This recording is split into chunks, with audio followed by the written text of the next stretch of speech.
The airport was chaos that morning. Lines snaking around terminals, people snapping at one another, the smell of burnt coffee thick in the air.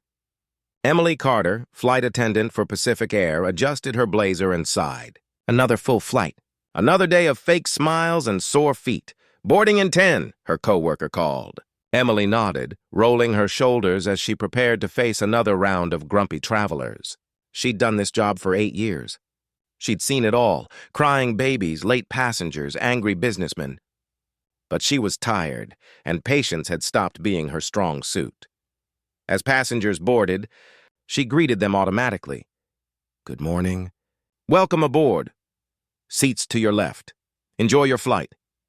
Her voice had that trained calmness.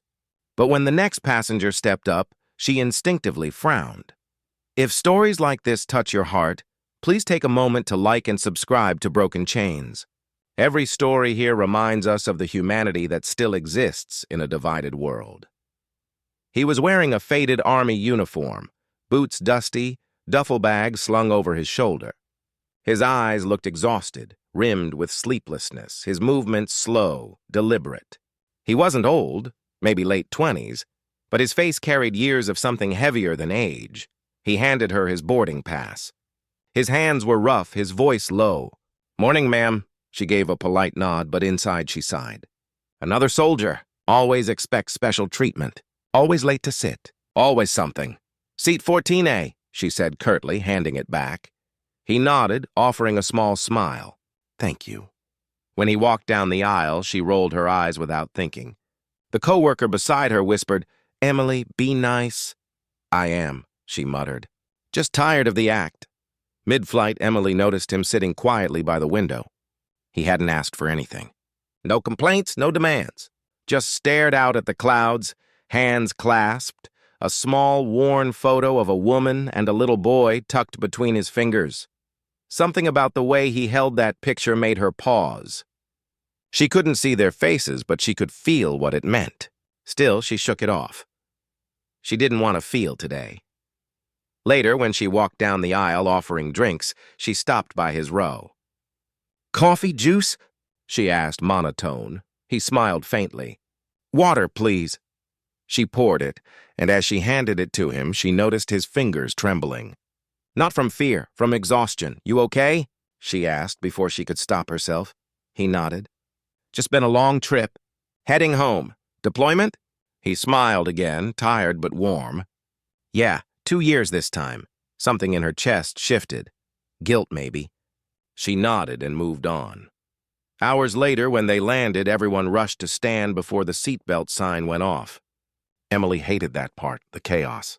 But she saw the soldier again, standing patiently, helping an elderly woman get her bag before reaching for his own.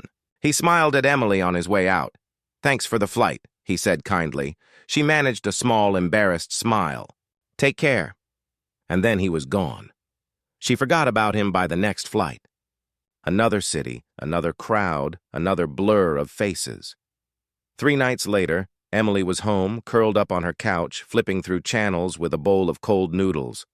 She stopped when she saw the headline, "Hero Soldier Killed Saving Family from House Fire." Her hand froze on the remote. The reporter continued. "Sergeant Luke Daniels, who had just returned from deployment, died last night after rescuing a woman and her 2 children from a burning home in Denver. Witnesses say he went back inside after pulling them to safety." Emily sat up straight. The screen showed a photo, the same tired soldier from her flight smiling with that same quiet warmth. The same photo he'd held in his hands on the plane appeared next, his wife and young son. Her throat tightened. "Oh my God," she whispered. She stared at the screen as the news anchor spoke about his heroism, his humility, his final words. "Make sure they're safe." Tears spilled before she realized they were there. She remembered the way she'd rolled her eyes, the way she'd judged him before he'd even spoken. He wasn't looking for special treatment. He was just a man coming home. Emily turned off the TV and sat in silence. The hum of her refrigerator was the only sound. The next morning, she looked up his name online. There was a donation fund for his family. She clicked without hesitation, her fingers trembling. As she typed in her amount, she saw hundreds of other comments. He saved my sister. He was my best friend. The kindest soul I knew. He deserved better. Emily sat back, tears streaming. She whispered into the quiet room, "I'm sorry, Luke." For once, she didn't rush to work. She stared at her reflection, the tired eyes, the practiced smile, the one that had forgotten what kindness really looked like. That day, when she boarded her next flight, her tone was different. "Good morning, welcome aboard," she said with genuine warmth. To the old man struggling with his bag, to the nervous mom juggling a baby, to the soldier standing at the gate with the same look Luke once had, she smiled. "Seat 12B, she said softly. "And thank you for your service." The soldier looked surprised, then smiled back as she watched him walk down the aisle.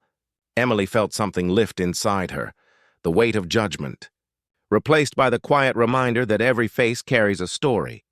And sometimes, the people we overlook are the ones who remind us what courage really looks like.